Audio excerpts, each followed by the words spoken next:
Dinas Pendidikan dan Kebudayaan Provinsi Lampung telah menyerahkan sebanyak 1.295 ijazah siswa SMK Negeri Sebandar Lampung.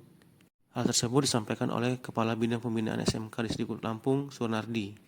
Pihaknya telah menyerahkan sebanyak 1.295 ijazah dari total 3.000-an ijazah siswa SMK negeri yang tertahan di sekolahnya.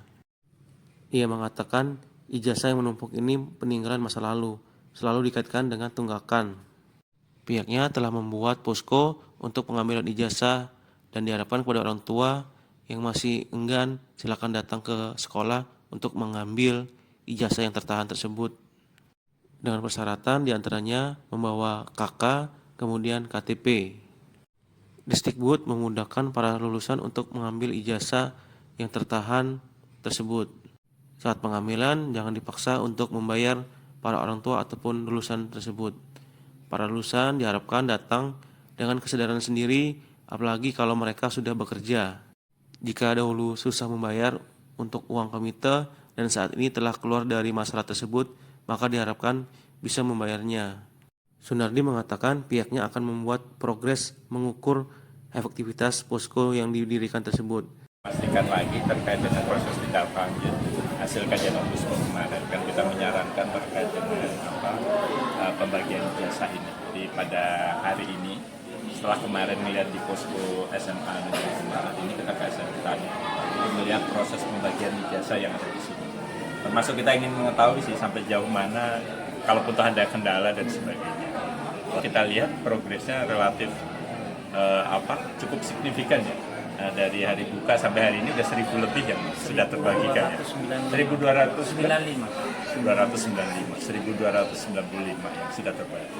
Harapan kita sih di waktu yang ada ini bisa terselesaikan terkait dengan tunggakan belum diberi ijazah.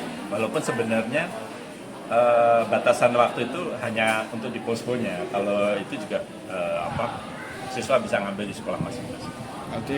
Ya kita mengapresiasi lah, ini kan salah satu solusi yang memang mungkin ya memudahkan masyarakat, walaupun nanti tetap akan ada proses evaluasi, apakah kemudian ini memudahkan atau merepotkan, kan misalnya begitu ini kan. Mungkin kalau yang di perkotaan kan relatif dekat, kita belum lihat nanti yang jauh, karena bisa jadi kan akan jarak siswa ngambil juga akan lebih jauh, tapi ya kita lihat nanti sejauh mana efektivitas dengan adanya posko ini. Dulu selalu dikaitkan dengan biaya, tunggakan.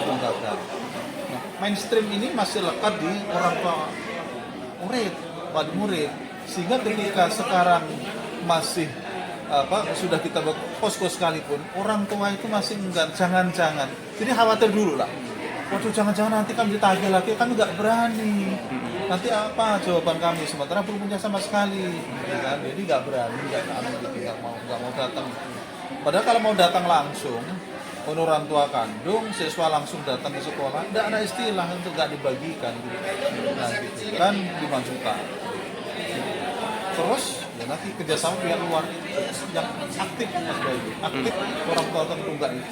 Sekian, udahlah, tolong bantu saya ganti transport, biar saya ngambil aja pakai surat kuasa.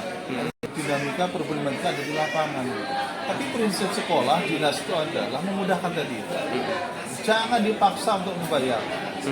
Tapi kalau datang dengan kesadaran sendiri karena sudah bekerja, yang dulu susah sekarang sudah keluar dari persoalan itu kan. Ini masalah COVID dulu yang dikeluhkan itu kan.